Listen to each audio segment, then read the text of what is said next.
Alright.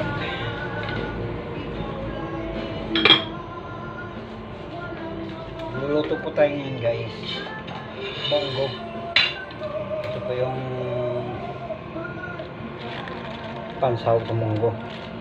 O, diba? Munggos. Ilan natin yun. Ito po natin karoon is munggos. Yan. Yan guys. Masarap po, masarap. Masarap po.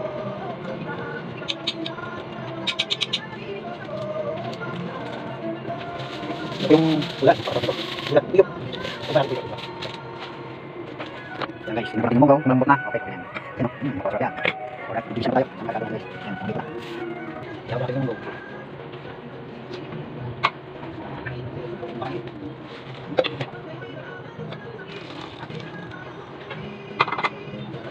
Guys, ilulunod po natin yung mantika. Mekos-mekos. Yun o, kunti lang. Yan, munggo. Alright, napakasarap munggo. Bati, tsaka kalabasa. With tuyo. Isusugba po natin ito. Alright. Yan guys, ilagay mo natin yung bawang. Mekos-mekos. Mekos-mekos.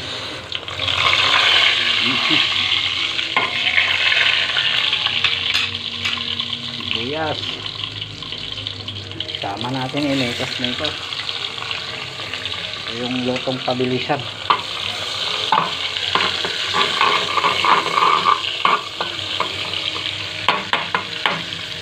Yan guys, ilulunod na po natin yung munggo. Mekos-mekos na naman to. Wow. Sarap. Mekos-mekos. Mekos-mekos. Lalagyan po natin ng magic sarap kay konti. Ayan o. Tapos maglagay po tayo ng asin para timplado po siya. Okay. Hintayin po natin yung kumulo. Ito yung masarap guys o. Tapos iihawin ko to. Ito yung the best na ipares sa gulay. Tuyo po ito, tuyo. Napakasarap nito. Fresh, bagong bago. Yan na guys, after 20 minutes, tingboksan po natin. Wow, kulong-kulo na po siya. Ilalagay na po natin yung lugbatsi. Kailangan palutuin natin ng husto yan. Tapos kalabasa. Ilalagay na po natin yan. Yun. Sarap na.